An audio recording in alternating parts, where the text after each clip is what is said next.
Lia. I am from English Education Study Program at University of Bengkulu. And in this video, I would like to present my mini research for Discourse Analysis course with the title An Analysis of Adjacency Pairs in a Pre-Service Teacher's Microteaching. So, without any further ado, let's begin.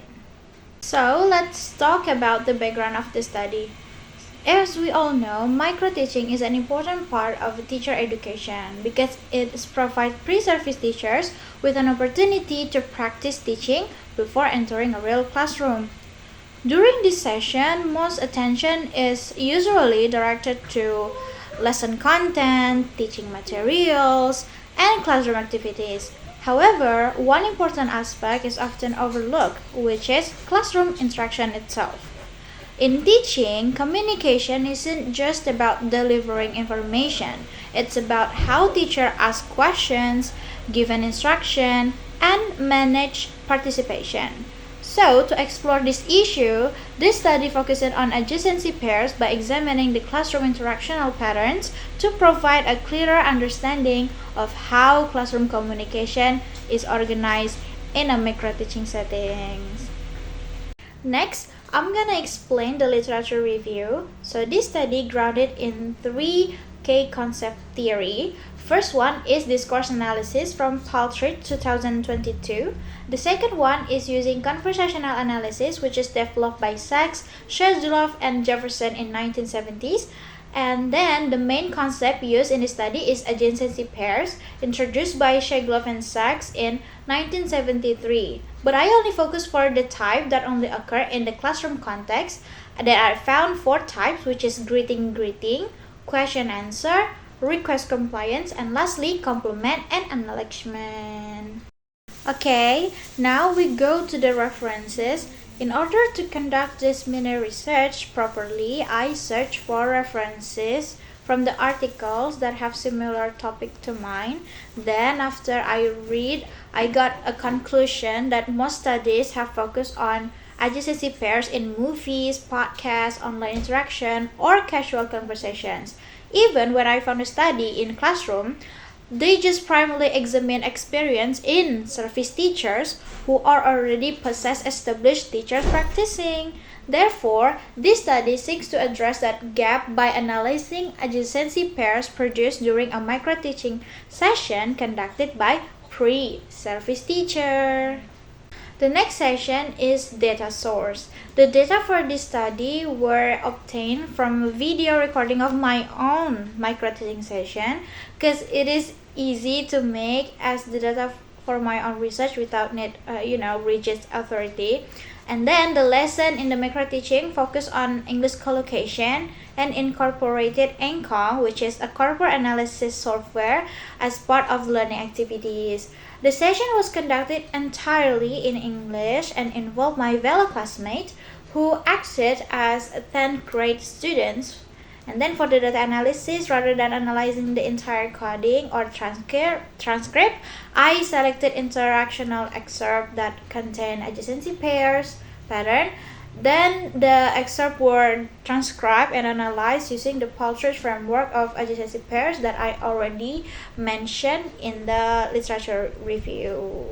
Moving on to the findings, the analysis identified a total of 54 adjacency pairs throughout the microteaching sessions. The most dominant type was question-answer with 24 occurrences, followed by request compliance with 20 occurrences, compliment acknowledgement with 8 occurrences, and lastly, greeting with 2 occurrences. But before that, let me brief you to discuss one-on-one example from each category. The first type was greeting. Although it appears only twice, it plays an important role in marking the beginning and the end of the lesson. For example, alright, good afternoon, class! This finding suggests that greeting in classroom interaction do more than simply acknowledge each other present. They also transitions such as the beginning of a lesson or the closing of an interaction. The second and the most frequent type was question answer, One interesting example occurred when I asked the student, is anyone here can tell me what is collocation? Me. Oh yes, please Nadila. Is two or more words that. This finding shows that classroom questions do not always lead directly to answers. Additional interaction steps might occur before the expected response is produced. It also highlights the teacher's role in organizing participation and managing turn-taking during the classroom interaction. The third type was request and compliance. In one interaction, I said, can we open the encom, everybody? What makes this finding interesting is that compliance was expressed through actions rather than speech. And this demonstrates that in classroom settings, the second part of an adjacency pairs does not always have to be verbal. Students can also respond through observable actions that show understanding and signaling cooperation in the classroom. The final and the last type was compliment acknowledgement. After one student actively contributed during the lesson, I said, Okay, give applause to Nadila.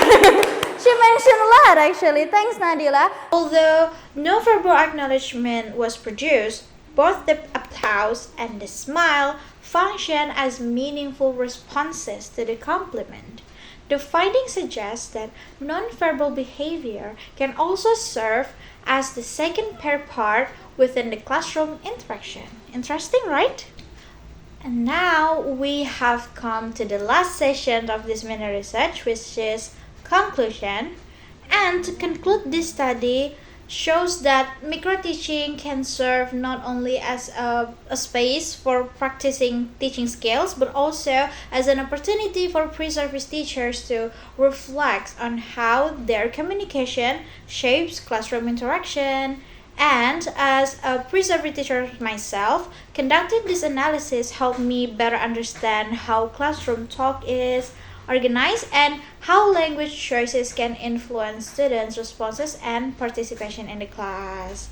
And I think that's all my presentation today. Thank you very much for your attention. I hope that this presentation has provided a clearer understanding of how adjacency pairs operate within a micro-teaching context.